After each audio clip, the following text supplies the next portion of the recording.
Hello, third period. All right, so today you guys are going to be in 8B subunit 2, lesson 6.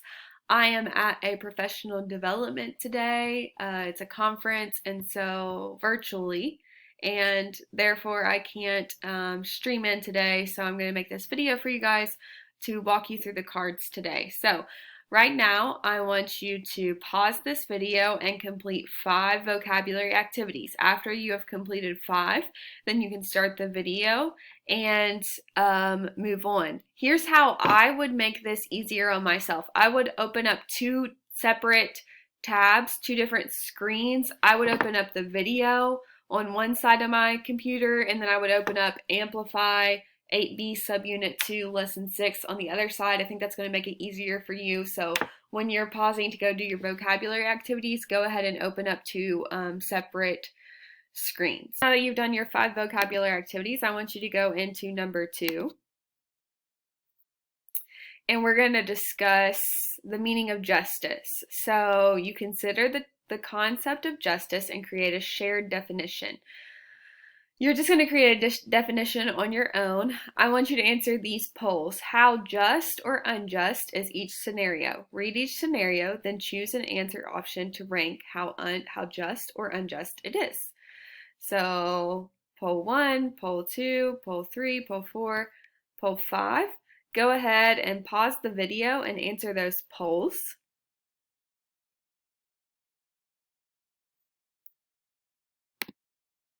Now that you've answered the polls, you can go ahead and type in your answer for your definition of the word justice. So justice means, tell me what that means to you. And then number 2, what do you think Frederick Douglass's definition of the word justice? What is his definition? So Frederick Douglass would define justice as, and then I want you to fill in that. So you can pause the video now and complete questions 1 and 2, and then you can click hand in.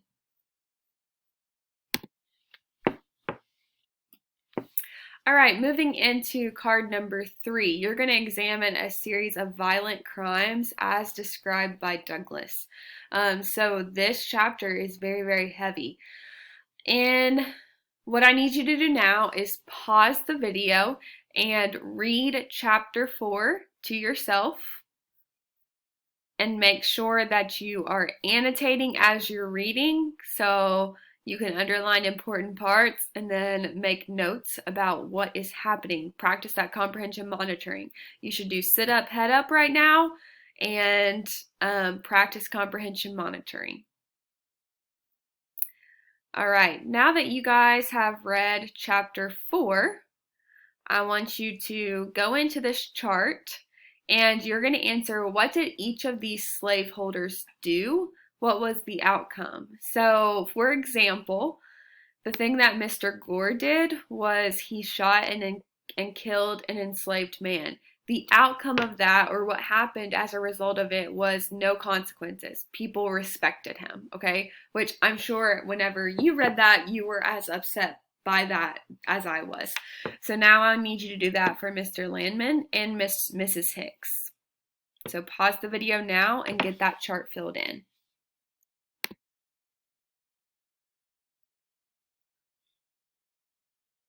All right, moving into card number 3.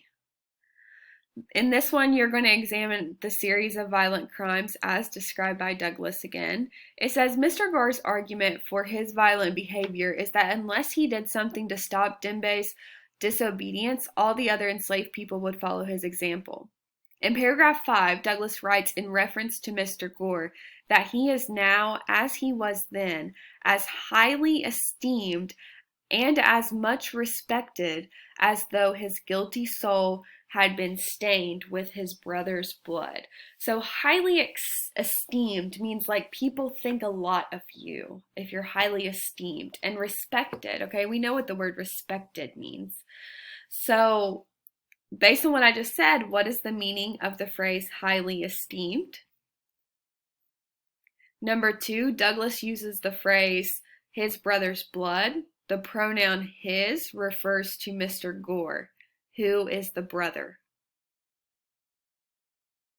And then number 3, paraphrase the following statement about Mr. Gore. He is now, as he was then, as highly esteemed and as much respected as though his guilty soul had not been stained with his brother's blood. Remember, with a paraphrase, you need to write it as if you were the author. So you're putting it in your own words. So I want you to start with he is now and then explain the rest in your own words. So pause my video now and I want you to go back and answer 1, 2, and 3 if you have not done those 3 already. Go ahead and pause the video.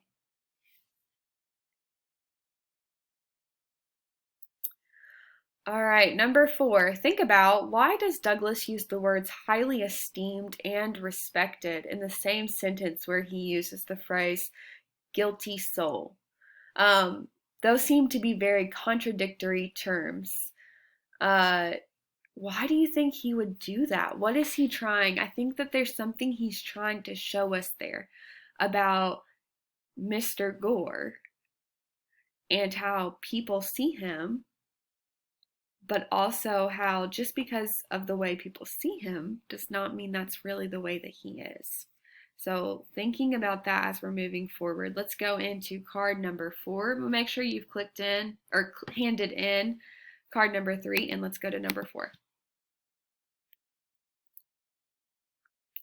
All right, so for this one, you're going to highlight in green any words, phrases, or sentences that show the slaveholders' attitudes about the acts that Douglas describes. And then in number 2, you're going to highlight in blue any words or phrases or sentences that show Douglas's attitude about the crimes. So pause the video and do that now. I'm going to tell you how many you should do of each. For you to have 5 green highlights and 5 blue highlights. All right, so for our green highlights and our blue highlights, I want you to come up to the top and I'm going to show you some answers. And I want you to make sure that you've got all of these lines highlighted either green or blue in your text. So I would pause the video on this screen and then go find these lines and highlight them if I have not highlighted them already. So go do that now. Now that you have your highlights, what you're going to do is copy and paste into the chart the slaveholders' attitudes versus Douglas's attitudes. So pause the video and do that now. For number 5, I want you to think about if you think justice is an important idea. This is your warm-up for your writing. So think about, do you think justice is an important idea? Like, why does it matter? Think about if you think you understand Douglas's definition of justice. Think about if you have an idea about the slaveholders' definition of justice, how that might be different. Think about if you think Douglas gives strong examples of injustice in his time. All right, going into number 2. So it says, what is one thing that Douglas wants his readers to understand by justice within a slaveholding society? Your goal here is to give me 200 words. I want 200 words, and I want you to use evidence from the text,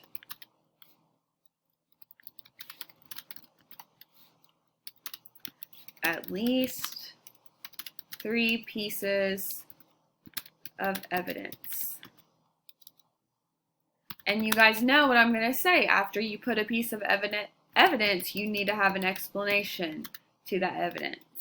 So this is one of the first writings that you guys are truly doing on your own. I'm not telling you sentence frames. I want to see what level of writing can you generate on your own. 200 words. Make sure you're capitalizing the beginning of sentences. Please do not say I think. And then you need to put that evidence and explanation for each piece of evidence. All right, that will take you a little amount of time, so don't start the video until you have all 200 words. When you're finished, make sure you click hand in. You can pause the video now and work on your writing. Okay, we're jumping to number 7, card 7. So for card 7, it's just a wrap up. It says Frederick Douglass makes many powerful arguments against slavery throughout his narrative. You will track some of these arguments to see how he adds more and more supporting evidence as he tells his story. Select a piece of text by clicking at the beginning of your selection and dragging it to the end. Select a portion of text that you think best represents Douglass's arguments about injustice or about justice or the evidence he provides to support his argument. Click on Note. Create the hashtag that you will use to label your selected text. Use hashtag justice to tag the text you've selected. You can add tags for multiple themes or ideas in the same note. Your selections might include tags like hashtag violence or hashtag law. Add hashtags to the other lines of the text in this passage that represent the same central ideas. And then think back to earlier readings. Can you think of anything that would also relate to what we see in chapter 4? You can pause the video and do number 1 now. If you are about finished with class, if time's almost up, then I want you to skip number 7 and go to number 8 and do the exit ticket. So the exit ticket says, which of the following best describes the pattern of behavior that Douglass identifies in the passage about murders? And then you're going to answer, why did Douglass want to show a pattern? What could he not describe in one single murder to make his point? So tell me why. Why would he want to show multiple examples of a similar situation? Your final thing will be to complete this. Let me put the answers away. Your final thing will be to complete the solo. All right, so completing the solo, go all the way through all of them. You can click next, and then you're going to hand that in. All right. If you have finished this, then you are expected to go into MobyMax and complete those lessons, okay? MobyMax and complete those lessons. If you've completed everything in MobyMax, then you should be working in the vocab app. There are no games. You shouldn't be doing anything other than something that's connected to Amplify right now. Have a great weekend, guys.